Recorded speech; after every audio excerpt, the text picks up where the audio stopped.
Hello, I'm Nat Moss, and this is the WCS Wild Audio Podcast, where you'll find reported audio stories covering the latest news and newsmakers from the Wildlife Conservation Society's field sites, zoos, and aquarium, and their conservation partners. We've got a great show today, so let's get to it.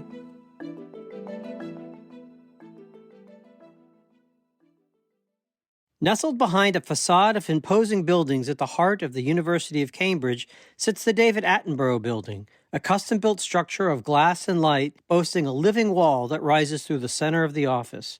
This is the home of the Cambridge Conservation Initiative, or CCI, an innovative approach to conservation bringing together 11 leading conservation NGOs and world-class researchers in one creative hub. Its mission? To change how we approach science-based conservation models. Hannah Kaplan spoke to Executive Director of CCI, Dr. Mike Maunder, to learn more. Dr. Maunder sees the purpose of CCI, united under one strategic plan, as a critical one.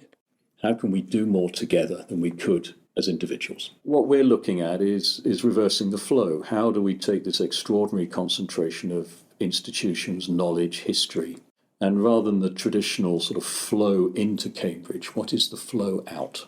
How do we best work with our peers across the world? The original idea for CCI started informally, an aggregation of Cambridge-based conservation groups that originally got together in a local pub to discuss how to better collaborate. But with donor funding, it soon grew into something more formal, finding a home at one of the world's leading academic institutions. The partnership is composed of the University of Cambridge, IUCN, Fauna and Flora International, BirdLife International, British Trust for Ornithology, the Cambridge Conservation Forum, RSPB, Traffic, the Tropical Biology Association, UNEP, and WCS. These groups work closely together to share approaches and innovate. You can orchestrate some of this, but a large part of it is organic. And the idea is that the boundaries disappear and that people are able to develop new ideas, new approaches, exchange information, share resources. We have a strategic plan. We have a set of ambitions, but actually some of the best ideas have come out of random conversations and someone mentioning a project over coffee and then making a link to theirs. And then perhaps from there it's developed as a collaborative fund project with 3 or 4 partners, and some of these have gone on to be developed and applied as global tools. In addition to the value brought by these informal links, CCI's strategic plan is focused on 4 main areas of conservation work. So we look at how to stop the collapse of biodiversity in parallel with the collapse of climate. We have a very strong emphasis on restoration of nature, and that includes seascapes as well as landscapes. We then have a third area where we're looking at influencing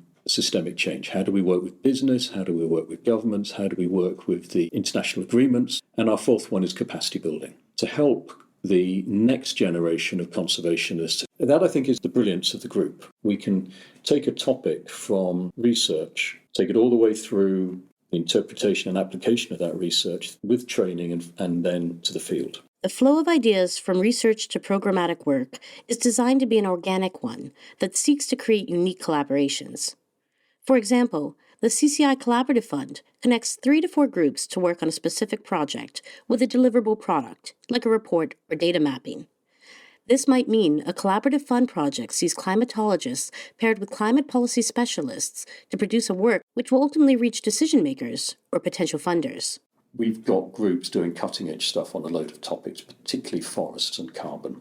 There's a very strong research group there, and of course that then links to the work of virtually all the other 10 partners. There was a great study called Swimways, which set up the format for mapping the world's migratory fish corridors. And that's gone on now to an independent life, but set the scene for these extraordinary fish migrations that don't get seen and therefore don't get valued. One of the other ones that's just actually started in the last month is looking at the supply chains regarding chocolate and palm oil in West Africa. Others have looked at global trade in songbirds. Others have looked at the role of forests in cooling cities. It's quite an impressive range of topics. From the inception of research study, many of these projects take on a life of their own.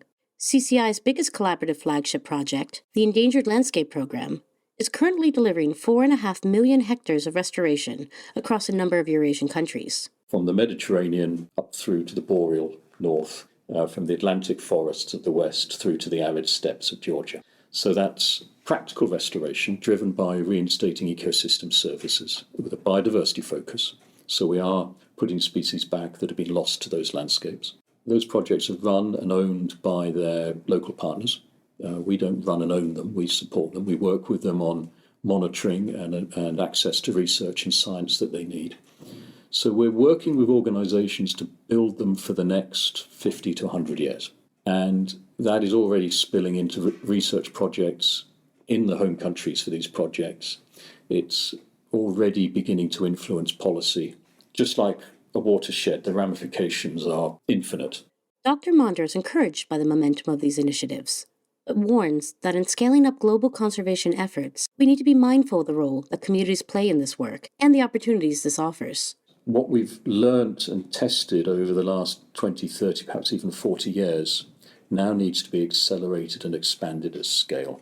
There's a tendency in all conservation groups when the map gets bigger, the people get smaller, and you've got to fight that. We keep it as a humanity, as a topic that engages people, works with people, strengthens people, and recognises people. So when you go on those big scales, it's easy for people to disappear.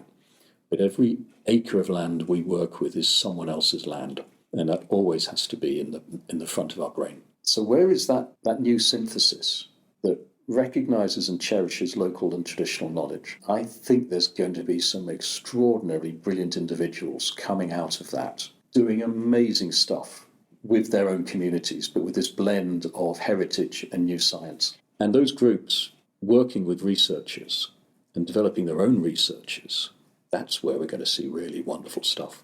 Reflecting on the future of global conservation efforts, Dr. Maunder is hopeful. He feels that groups like CCI are perfectly positioned to use the insights, research, and on-the-ground experience to see real, significant change.